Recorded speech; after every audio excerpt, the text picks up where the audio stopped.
Hello friends, ಎಲ್ಲರೂ ಹೇಗಿದ್ದೀರಾ? Welcome back to my channel. ಇವತ್ತಿನ ವಿಡಿಯೋ ಮೂಲಕ ನಾನು ನಿಮಗೆ ಈಸಿಯಾಗಿ, ಟೇಸ್ಟಿಯಾಗಿ ಒಂದೇ ಕಪ್ ರವೆಯಲ್ಲಿ ಮಾಡ್ಕೊಳ್ಳುವಂತಹ ಒಂದು ಸ್ನ್ಯಾಕ್ಸ್ ರೆಸಿಪಿನ ತೋರಿಸ್ತಾ ಇದ್ದೀನಿ. ಇದನ್ನು ನೀವು ಸ್ನ್ಯಾಕ್ಸ್ಗೆ ಕೂಡ ಮಾಡ್ಕೊಳ್ಬೋದು ಮತ್ತು ಬ್ರೇಕ್ಫಾಸ್ಟ್ಗೂ ಕೂಡ ಮಾಡ್ಕೊಳ್ಬೋದು.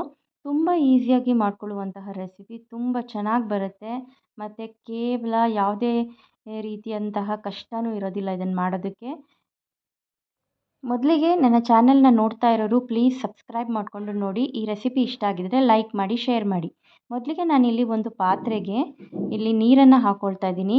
2 ಕಪ್ ನೀರನ್ನು ನಾನು ಹಾಕ್ಕೊಳ್ತಾ ಇದ್ದೀನಿ. ಇವಾಗ 2 ಕಪ್ ನೀರಿಗೆ ನಾನಿಲ್ಲಿ 1 ಟೀ ಸ್ಪೂನ್ ಆಗುವಷ್ಟು ಜೀರಿಗೆನ ಸೇರಿಸ್ಕೊತಾ ಇದ್ದೀನಿ ಮತ್ತು ಅರ್ಧ ಟೀ ಸ್ಪೂನ್ ಆಗುವಷ್ಟು ಉಪ್ಪನ್ನು ಕೂಡ ಸೇರಿಸ್ಕೊತಾ ಇದ್ದೀನಿ. ಇವೆರಡು ಇವಾಗ ಚೆನ್ನಾಗಿ ಸ್ವಲ್ಪ ಕುದಿ ಬರಬೇಕು. ಇದಕ್ಕೆ ನಾನು ಎಣ್ಣೆನ ಸೇರಿಸ್ಕೊತಾ ಇದ್ದೀನಿ. ಇವಾಗ 1 ರಿಂದ 2 ಟೀ ಸ್ಪೂನ್ ಆಗುವಷ್ಟು ಎಣ್ಣೆನ ಕೂಡ ಇದಕ್ಕೆ ಕುದಿಯೋ ನೀರಿಗೆ ಹಾಕ್ಕೊಳ್ಳೋಣ. ಈಗ ನಾನು ಇದಕ್ಕೆ ಕಾಯಿ ತುರಿಯನ್ನು ಹಾಕ್ಕೊಳ್ತಾ ಇದ್ದೀನಿ. 2 ಟೀ ಸ್ಪೂನ್ ಆಗುವಷ್ಟು ಹಸಿ ಕಾಯಿ ತುರಿಯನ್ನು ತುರಿದ್ಬಿಟ್ಟು ನಾನು ಇದಕ್ಕೆ ಸೇರಿಸ್ಕೊಳ್ತಾ ಇದ್ದೀನಿ. ಇದನ್ನು ಕೂಡ ನೀವು ಚೆನ್ನಾಗಿ ಇದರಲ್ಲಿ ಕಲಿಸ್ಕೊಂಡ್ಬಿಡಬೇಕು. ಮತ್ತು ನಾನಿಲ್ಲಿ ಚಿಲ್ಲಿ ಫ್ಲೇಕ್ಸನ್ನು ಕೂಡ ಹಾಕ್ಕೊಳ್ತಾ ಇದ್ದೀನಿ. ಚಿಲ್ಲಿ ಫ್ಲೇಕ್ಸ್ ಆಪ್ಷನಲ್, ನಿಮಗೆ ಬೇಕು ಅಂದರೆ ಸೇರಿಸ್ಕೊಳ್ಳಿ, ಇಲ್ಲಾಂದರೆ ಬೇಡ. ಇವಾಗ ನೋಡಿ, ಇದನ್ನು ಚೆನ್ನಾಗಿ ನಾವು ಕಲಿಸ್ಕೊಬೇಕು. ಕಲಿಸಿದ ನಂತರ ಸ್ವಲ್ಪ ಇದನ್ನು ಲಿಡ್ನ ಕ್ಲೋಸ್ ಮಾಡಿಬಿಟ್ಟು ನಾವು ಒಂದು ಕುದಿ ಬರುತ್ತಲ್ವ ಅಲ್ಲಿವರೆಗೂ ಕುದಿಸ್ಕೋಬೇಕು. ನೀರು ಕುದಿಯೋವರೆಗೂ ಕಾಯಬೇಕಾಗತ್ತೆ. ನೋಡಿ, ಈ ಥರ ನೀರು ಕುದೀತಾ ಇದೆ. ಇವಾಗ ನಾನಿಲ್ಲಿ 1 ಕಪ್ ಆಗುವಷ್ಟು ಉಪ್ಪಿಟ್ಟು ರವೆನ ತೊಗೊಂಡಿದ್ದೀನಿ. ಉಪ್ಪಿಟ್ಟು ರವೆಯಿಂದ ಮಾಡಿದ್ರೇ ತುಂಬ ಚೆನ್ನಾಗಿ ಬರುತ್ತೆ ಈ ಸ್ನ್ಯಾಕ್ಸು. ಈ ರೀತಿಯಾಗಿ ಕುದೀತಾ ಇರಬೇಕಾದ್ರೇ ನಾವು ಗ್ಯಾಸ್ ಫ್ಲೇಮನ್ನು ತುಂಬ ಕಡಿಮೆ ಮಾಡ್ಕೊಂಡ್ಬಿಟ್ಟು ರವೆನ ಇದಕ್ಕೆ ಸೇರಿಸ್ಕೊಳ್ಳೋಣ. 2 ಕಪ್ ನೀರಿಗೆ 1 ಕಪ್ ಆಗುವಷ್ಟು ರವೆ ಹಾಕಿದ್ರೆ ನಿಮಗೆ ಕರೆಕ್ಟಾಗಿ ಬರುತ್ತೆ. ನೋಡಿ, ಈಗ ಇದನ್ನು ಚೆನ್ನಾಗಿ ಕಲಿಸ್ಕೊಬೇಕು. ಲೋ ಫ್ಲೇಮಲ್ಲಿ ಇಟ್ಕೊಂಡು ಚೆನ್ನಾಗಿ ಇದನ್ನು ಬೇಯಿಸ್ಕೋಬೇಕಾಗತ್ತೆ. ಒಂದು 2 ರಿಂದ 3 ನಿಮಿಷ ಈ ಥರ ನೀವು ಚೆನ್ನಾಗಿ ಕೈ ಆಡಿಸ್ಕೊಂಬಿಡಿ. ಇದು ಉಪ್ಪಿಟ್ಟು ಮಾಡ್ಕೊಳ್ತೀವಲ್ವ ಅದೇ ರೀತಿಯಾಗಿ ನೀವು ಇದನ್ನು ಹಾಕ್ಕೊಂಡು ಕಲಿಸ್ಕೋಬೇಕು. ನಾನಿಲ್ಲಿ ಮತ್ತೆ 2 ಟೇಬಲ್ ಸ್ಪೂನ್ ಆಗುವಷ್ಟು ಮೈದಾ ಹಿಟ್ಟನ್ನು ಸೇರಿಸ್ಕೊಳ್ತಾ ಇದ್ದೀನಿ. ಮೈದಾ ಹಿಟ್ಟು ಬೇಡ ಅನ್ನೋರು ಗೋಧಿ ಹಿಟ್ಟನ್ನ ಕೂಡ ಸೇರಿಸ್ಕೋಬೋದು. ನಾನಿಲ್ಲಿ ಮೈದಾ ಹಿಟ್ಟನ್ನು ಸೇರಿಸ್ಕೊಂಡಿದ್ದೀನಿ. ಸೇರಿಸ್ಕೊಂಡ ನಂತರ ನೀವು ಚೆನ್ನಾಗಿ ಇದನ್ನು ಮತ್ತು ಪುನಃ ಈ ಥರ ಕಲಿಸ್ಕೊಬೇಕಾಗತ್ತೆ. ನೋಡಿ, ಈ ಥರ ಚೆನ್ನಾಗಿ ಗಟ್ಟಿಯಾಗೋವರೆಗೂ ಎಲ್ಲ ಕಡೆ ಸೇರ್ಕೊಳ್ಳೋವರೆಗೂ ನೀವು ಇದನ್ನು ಚೆನ್ನಾಗಿ ಮಿಕ್ಸ್ ಮಾಡಬೇಕು.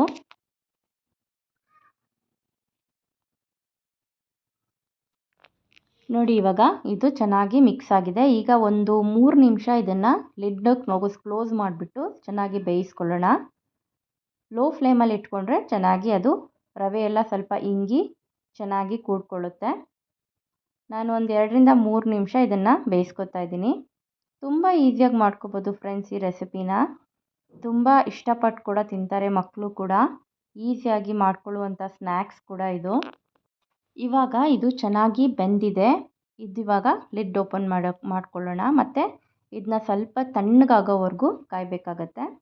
ನೋಡಿ, ಈ ರೀತಿಯಾಗಿ ತಣ್ಣಗಾಗಿದೆ. ಇವಾಗ ಇದನ್ನು ನೀವು ಈ ಥರ ಒಂದು ಪಾತ್ರೆಗೆ ಹಾಕ್ಕೊಂಡು ಸ್ವಲ್ಪ ಮುಟ್ಟುವಷ್ಟು ತಣ್ಣಗಾಗಿದ ನಂತರ ಚೆನ್ನಾಗಿ ಇದನ್ನು ಲಟ್ಟಿಸ್ಕೋಬೇಕು. ನೋಡಿ, ಈ ಥರ ನಾವು ಹೇಗೆ ಚಪಾತಿ ಹಿಟ್ಟನ್ನೆಲ್ಲ ನಾವು ಮಾಡ್ಕೊಳ್ತೀವಲ್ಲ ಅದೇ ಥರ ನೀವು ಮಾಡ್ಕೊಳ್ಬೇಕಾಗತ್ತೆ ಕಲಸಿ. ನೋಡಿ, ಈಗ ಎಷ್ಟು ಸಾಫ್ಟಾಗಿ ಬಂದಿದೆ. ಈಗ ನಾವು ಒಂದು ಸ್ವಲ್ಪ ಹಿಟ್ಟನ್ನು ಹಾಕ್ಕೊಳ್ಳೋಣ, ಚೆನ್ನಾಗಿ ಒರೆಸ್ಕೊಳ್ಳೋಣ. ಯಾಕಂದರೆ ಇಲ್ಲಿ ನಾನು ಮಾಡ್ಕೊಳ್ಳೋದ್ರಿಂದ ಸ್ವಲ್ಪ ದೊಡ್ಡದಾಗಿ ಮಾಡ್ಕೊಳ್ಬೋದು. ನೋಡಿ, ಈ ಥರ ಒಂದು ಪೋರ್ಷನ್ ಆಗುವಷ್ಟು ರವೆನ ತೊಗೊಳ್ಳೋಣ. ಒಂದೊಂದಾಗಿ ಕೂಡ ನೀವು ಮಾಡ್ಕೊಳ್ಬೋದು, ಇದರಲ್ಲಂದರೆ ಸ್ವಲ್ಪ ಬೇಗ ಮಾಡ್ಕೊಳ್ಬೋದು ಅಂತ. ನೋಡಿ, ಈ ಥರ ನೀವು ಚೆನ್ನಾಗಿ ಈ ಥರ ಸ್ವಲ್ಪ ದಪ್ಪಗೆ ಹಾಕ್ಕೊಂಡು ಲಟ್ಟಿಸ್ಕೋಬೇಕಾಗತ್ತೆ. ನೋಡಿ, ಎಲ್ಲ ಕಡೆನೂ ಈ ಥರ ಸ್ಪ್ರೆಡ್ ಮಾಡ್ಕೊಂಬಿಡಿ ದೊಡ್ಡದಾಗಿ. ಆವಾಗ ನೀವು ಬೇಗನೆ ಇದನ್ನು ಒಂದೇ ಸೈಜ್ಗೆ ಸ್ನ್ಯಾಕ್ಸ್ನ ಮಾಡ್ಕೊಳ್ಬಿಡ್ಬೋದು. ಅದಕ್ಕೋಸ್ಕರ ಇಲ್ಲ ಅಂದರೆ ನೀವು ಒಂದೊಂದೇ ಮಾಡ್ಕೊಳ್ತೀನಿ ಅಂತ ಹೇಳಿದ್ರು ಕೂಡ ಮಾಡ್ಕೊಬೋದು. ನಾನು ಈ ಥರ ಕಪ್ಪಲ್ಲಿ ಈ ಥರ ಕಟ್ ಮಾಡ್ಕೊತಾ ಇದ್ದೀನಿ. ನೋಡಿ,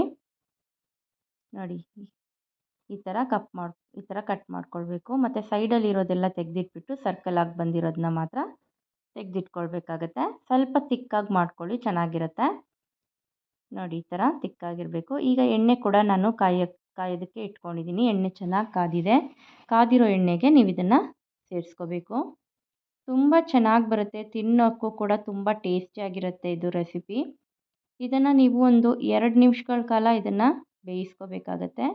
ತಿರುವು ಹಾಕೋದೇನು ಬೇಕಾಗಲ್ಲ, ಜಸ್ಟ್ ಎಣ್ಣೆಯಲ್ಲಿ ಸ್ವಲ್ಪ ನೀವು ಇದನ್ನು ಎಣ್ಣೆ ಅದ್ರ ಮೇಲ್ಗಡೆ ಹಾಕ್ತಾ ಹೋದರೆ ಸಾಕು, ಚೆನ್ನಾಗಿ ಬೆಂದ್ಕೊಂಡ್ಬಿಡುತ್ತೆ. ತುಂಬ ಹೊತ್ತೂ ಬೇಕಾಗಲ್ಲ ಇದು ಬೇಯೋದಕ್ಕೆ.